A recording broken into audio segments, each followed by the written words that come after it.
مکتب خواندیم به پانتون واسه مانا میرسه برادر این به سرنوشت هستیم. خیر باشه. 12 سال اگه گفتی زوندیوال ما 12 سال اگر پیاده روی میکنیم حال در کانادا میرسیدیم. 12 سال پیاده روی میکنیم در کانادا میرسیدیم. مگرم چی کنیم بالا دیگه حالا خداوند خدا یارشان دیگه. بیا خیر باشه برادر. معلوم میشه که درد دل خودت زیاد است. نه خود دیگه چطور کنیم؟ سیم کدی. ګورئ خلک ورباندې رشخند او مسخره جوړوي خو د دې ځوان دا د هغه د زړه هغه د درد خبرې دي دا بالکل رښتیا خبره کوي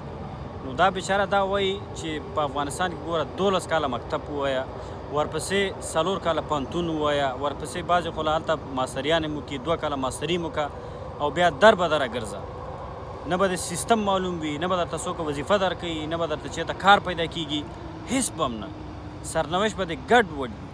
ګوره چې یو طرف ته ځوان واوسېږي د ځوان څومره هیلې وي څومره ارزو لري یو ځوان چې کله ځوانۍ ته رسیږي واقعا هغه ډېرو شیانو ته ضرورت هم لري چې یو ځوان چې کله ځوانۍ ته قدم کېږي او چې بیا د افغانستان ځوانانو غوندې چې بیا کله ځوانۍ ته ورسیږي دومره تعلیم هم بیا وکړي او بیا چې بې سرنوشته وګرځي دا بیا بل رقم بیا درد لري دغه درد موږ هم لیدلی په افغانستان کې چې کله موږ په افغانستان کې وو نو دغه درد په موږ باندې تېر شوی دی چې اوس موږ هم حس کوو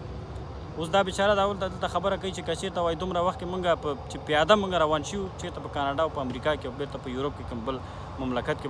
مملکت ته به هم ځان رسولو هلته به هم ژوند جوړ دا بیچارهګان واقعا هغه د زړه د درد نه دا خبرې کوي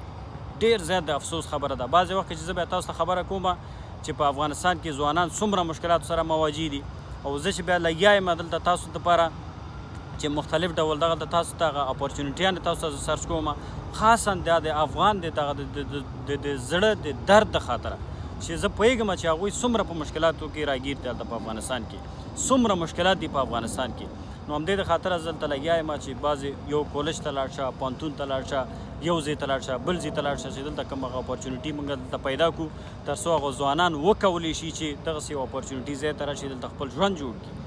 زما بل هیڅ مقصد نشته دی نو دغسې ویډیوګانې چې زه وګورم زما واقعا خپله زما زړه دردېږي زه وایم چې دلته اوس مهال خو هلته په افغانستان کې تاسې وګورئ چې دومره مشکلات دي چې چا سره پیسې هم نشته هلته کنسلټنسیانې دي چې بیخي دومره چارج کوي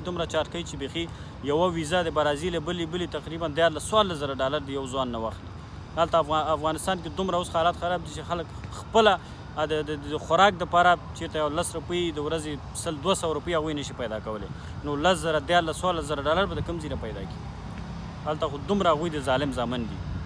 نو دلته انشاءالله زه به سرچ کوم تاسو دپاره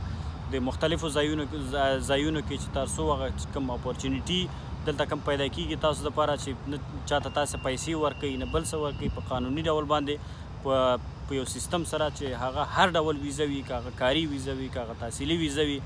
که هغه تورستي ویزې وي که نورې ویزې وي زه به تاسو انشاءالله اپورچونیټیانې پیدا کوم او تاسو سره به دغه سوشل میډیا کې تاسو سره شریکوم چې تر څو هغه ځوانان دغه مشکلاتو څخه راووځي داسې یو اپورچونیټي ځای ته راشي